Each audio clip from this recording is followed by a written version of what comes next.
Man, I need breakfast right now. I need to eat breakfast. Yeah. I mean, I need to eat breakfast downstairs. Wait a minute. I'm not eating breakfast right now.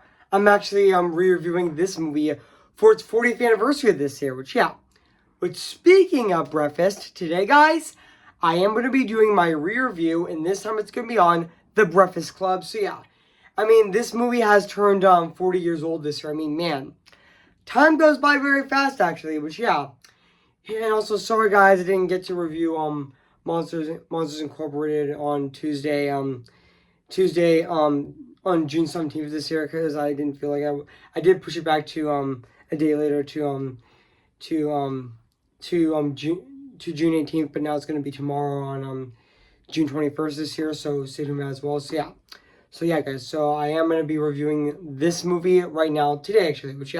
Or should I say, re-reviewing this movie right now today, actually. Which is the sequel review to my original review on The Breakfast Club, which I did my first review on that movie on June 24th of 2022, and now I'm doing my sequel review to the Breakfast Club, my re-review on June 20th of this year of 2025. So yeah, guys. So I'm gonna go right over here now and say cue the intro, actually. Which speaking of which, I am going to be doing right now, actually. Which I'm gonna go right over here and say cue the intro, actually. Which I'm gonna be doing it right now. So yeah. Cue the intro.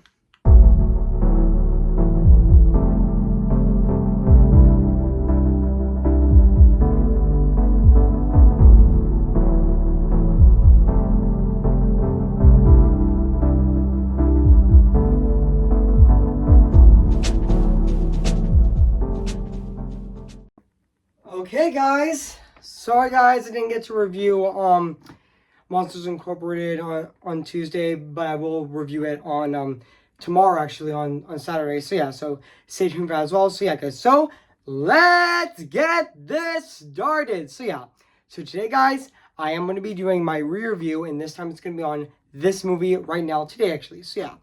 Which I am going to be re-reviewing this movie to celebrate its 40th anniversary this year. So yeah, guys. So without further ado, let's get this started right now, actually. So I am going to start this re-review on this movie right now, actually. Which speaking of which, I am going to be doing right now, actually. So please enjoy this re-review on this movie right now. Hey guys, this is Evan's Disney's Film Pictures 2025 here, and today, guess what, guys? And today, I'm going to be doing my re-review, and this time it's going to be on The Breakfast Club. Came in the year of 1985. So yeah, guys. So I am going to read this plot on the internet right now. So yeah, guys. So basically, what the plot's about: five high school students from a different walks of an uncure I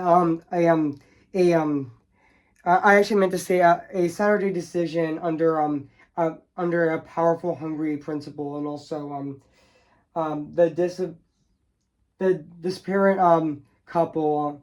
That meant disparate group includes a Rebel John, and also Princess Claren, and then also outcast Ellison, and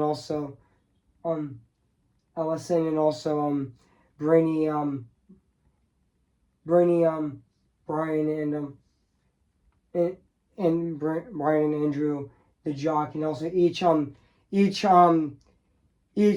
a chance to tell their story and making others to see them as a little differently, and when at the end of the day they ask the question whether this school will ever be the same. So yeah, guys. So that's basically what the plot's about this movie. So yeah, guys. So I did remember that this movie actually came out on it had its world premiere in Los Angeles on February 7th of 1985, and it also did premiere in theaters on February 15th 1985 as well. And even this movie is also 97 minutes long, actually. This movie is actually this movie is actually this movie is actually an hour and 37 minutes actually. And also yeah, even though the budget of this movie is actually $1 million actually, which fun fact. And also fun fact, guys, this movie is directed by John Hughes actually, which yeah, who is the legendary director, which yeah, who is also a very legendary filmmaker actually, with a lot of classic comedy movies under his belt actually, which he did he did he did direct 16 Candles. This movie I'm reviewing right now, The Breakfast Club, and or should I say reviewing right now, The Breakfast Club, and even Weird Science, and even sorry guys, that thing just glitched actually. So yeah, but also now back into this movie. So yeah, so also Weird Science, Ferris Bueller's Day Off, which is definitely my favorite film of his, and also and even Planes, Trains, and Automobiles, and even Uncle Buck, and even he wrote Pretty in Pink actually in Home Alone. But yeah, and also yeah, and also yeah, and also this movie is also written by John Hughes as well, which John Hughes didn't direct this movie. He also did the movie screenplay. Which yeah, and also yeah, which I am gonna read the development on this movie. Which I am going to be reading the development on this movie right now, which yeah. Also, the movie was originally titled The Lunch Bunch, but writer director John Hughes changed it to The Breakfast Club after hearing that the term from a friend's high school destination group Dungeon. I mean, I shouldn't say Dungeon group, which sorry I mispronounced the name, but that's okay. I'm in Destination Group. Destination Group, which sorry I mispronounced the name, but that's okay. But yeah. Also, Hughes wrote the script around the time as 16 Candles, and which was completed after, and it was completed in a matter of days. And also, the script impressed studio executives that they chose it to mark his directorial.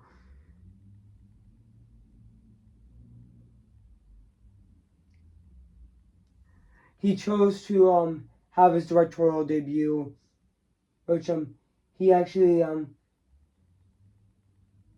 also yeah, even though he wrote the script while he was making 16 Candles, and actually wrote the script for a matter of days, and also it also impressed studio executives that it chose to have a mark of his directorial debut instead, which yeah, and even Molly Ringwald and even Anthony Michael Hall were both stormed to start in 16 Candles, were and also approached by Hughes towards at the end of the production. Also, Hall was the first just as Brian Johnson with the real life mother of Sister appearing as the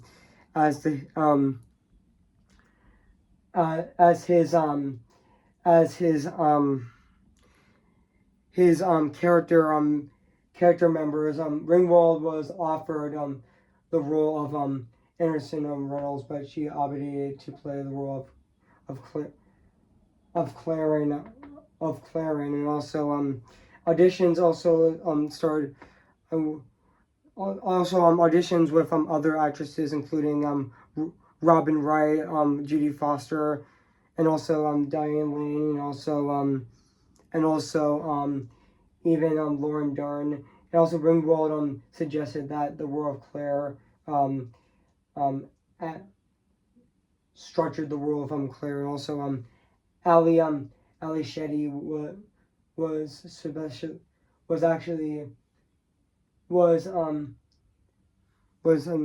suspiciously cast as Allison Reynolds, which yeah. And also fun fact,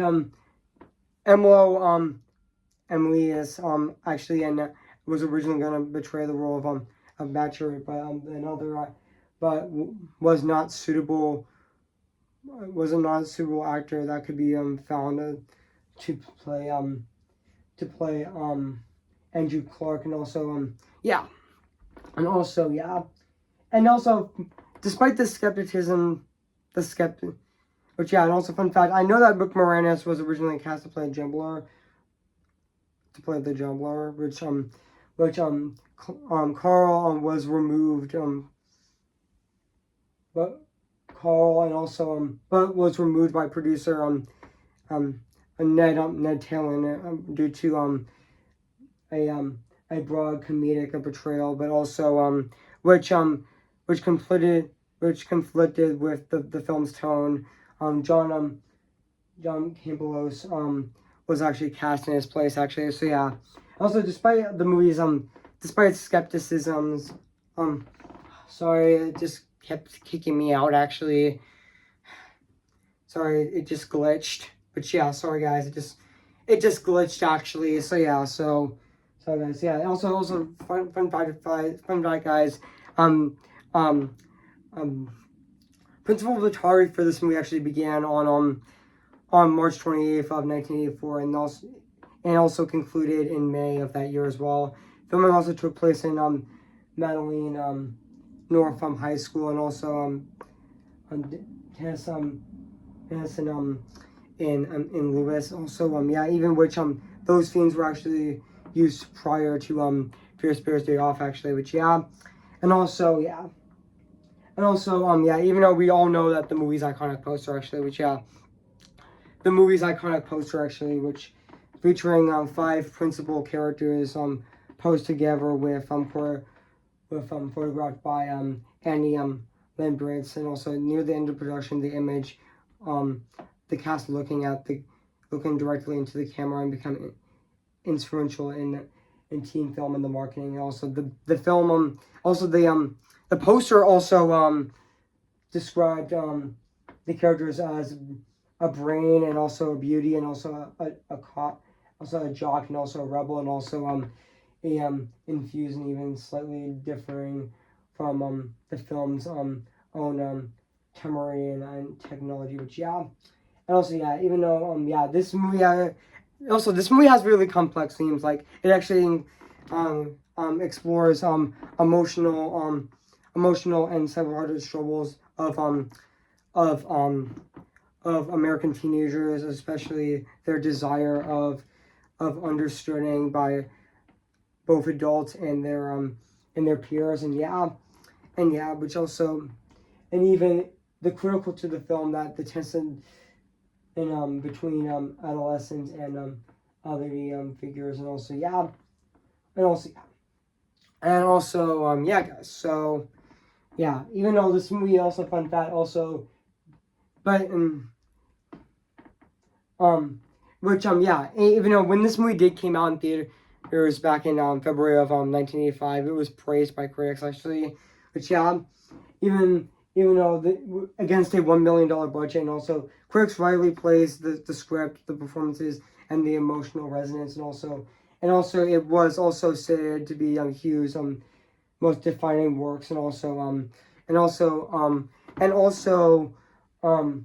the dissertation all discern of the Brat Pack term popularized in media, which yeah, and also in fact in 2015 the Brothers Club was actually digitally remastered for a re-release in 43 in I meant to say 430 movie theaters to mark its 30th anniversary, which yeah, even though over the following year the movie was actually selected in preservation and in the United States National Film Registry by the Library of Congress as being both critically, historically, and significantly, I mean, I actually meant to say, and astonishingly significant. And also the film also is widely regarded as one of the greatest teen movies of ever made by a Christopher, and also made, and also a quintessential work of the 1980s American cinema, which yeah, and also yeah, and also I forgot to mention that this movie is also produced by Ted and Tormin, which so I mispronounced his last name, but that's okay. So yeah, guys. So yeah, guys. So what do I think of this movie? I have to say, this is definitely one of the best teen movies. Like, yeah, I would say that The Breakfast Club is definitely one of the best teen movies. Which yeah, this is definitely a really heartfelt and really funny teen movie as well. Which also yeah, and also. Yeah, and also this is also I forgot to mention that this is also one of John Hughes' best movies as well. Which yeah, I would consider The Breakfast Club to be one of John Hughes' best movies as well. Yeah, this movie is definitely a masterpiece actually. Which yeah, and also yeah, and also yeah, even though also I did know that that Hughes actually completed the screenplay in 1982 and moved forward with it with casting following the success of 16 Candles, and also yeah, which I already read that actually, which yeah. Also, I forgot to mention that the cast in this movie is also fantastic as well, which I also forgot to mention that, which honestly the cast in this movie is definitely phenomenal. Like like like sorry guys, it just kicked me out. It just that iPad just kept glitching actually, which yeah. Which yeah. Also Emma Besson as Andrew Clark was also great in this movie as well, and even Paul Gessel as Richard Richard Foreman and Richard Thurman, which I thought he was also really good in the film as well, and even Anthony Michael Hall as Brian Johnson was also great in the movie as well, and even also John Kipilos as Reed Carl Reed was also really great in the movie as well, and even Judy Nelson as John Bliller was also really good in the movie as well, and even I forgot to mention Molly Ringwald in this movie, who also played in Karen, who also played Claren, who also played Claren Stanish, which I thought she was also great in the movie as well. She was also absolutely phenomenal in this movie as well. Which yeah, which I forgot to mention that she was also in the year prior. She was also yeah. This was actually before she was also in the year prior that before she was in also in Pretty in the also was in Pretty in Pink actually, which I also reviewed last month actually on my channel on which I also reviewed last month on my channel on May 2nd of 2025. You can actually check that out on my channel actually. So yeah. Sorry guys, just coughed actually. So yeah, but now back onto this video. So yeah. Which also yeah. I mean yeah, there is scenes in the movie that also were also really good in the movie as well. But yeah. Which yeah, and I forgot to mention that also The Breakfast Club is definitely my favorite movie of 1985 as well, which I forgot to mention that. But yeah, The Breakfast Club is definitely a fantastic comedy movie. And yeah, but this is also a comedy movie that is also very heartfelt as well. But yeah, like there were also scenes in the movie like Eat My Shorts and also which not the line from when always Bart Simpson always says that line's really funny in The Simpsons. I'm not talking about The Simpsons, so yeah. But yeah, but also even even the even that iconic smoking scene as well, and also no one thought it would happen, and also all my concessions, and also yeah, even the distant dance, and also don't forget about me, and also and also other scenes in the movie as well, which yeah. So guys, it just kept glitching. Okay, I mean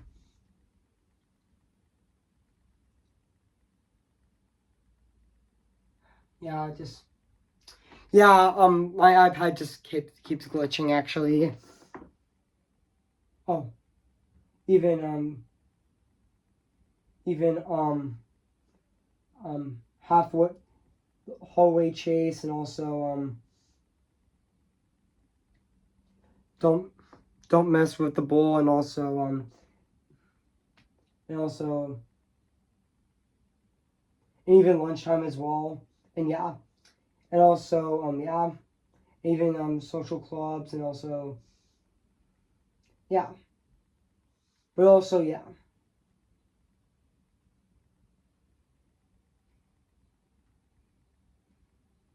Just give me a sec, guys. Just give me a sec. Also, yeah, the end of the movie where at this at the students department Blender actually walks across the football field and raises his fist in in signs of gesture and defense of and triumph, which yeah, and also yeah. Also, before leaving, the group agrees that Brian should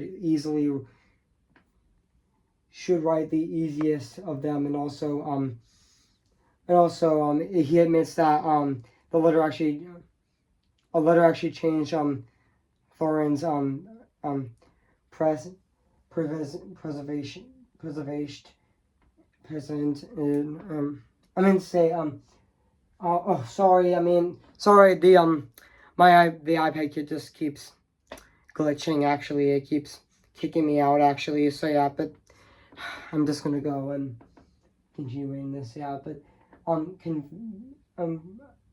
pretty convinced not each of them have a stereotype in their in them, and also they share an inner traits inside, and also a brain, and all a brain, and also and also a basket case, and also a princess, and also a criminal, also letter of princesses, and also literally yours, The Breakfast Club, which yeah. And also yeah, which I forgot to mention that this movie is also really great actually.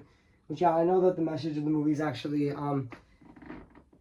many consider to be the finest movie that American high school movie ever made, which yeah, I mean also even also The Breakfast Club is also etc.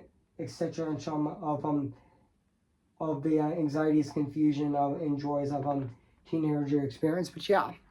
And also, yeah, but honestly, yeah, I just absolutely love this movie. Yeah, so now let's talk about the music and the score of this movie, which is actually composed,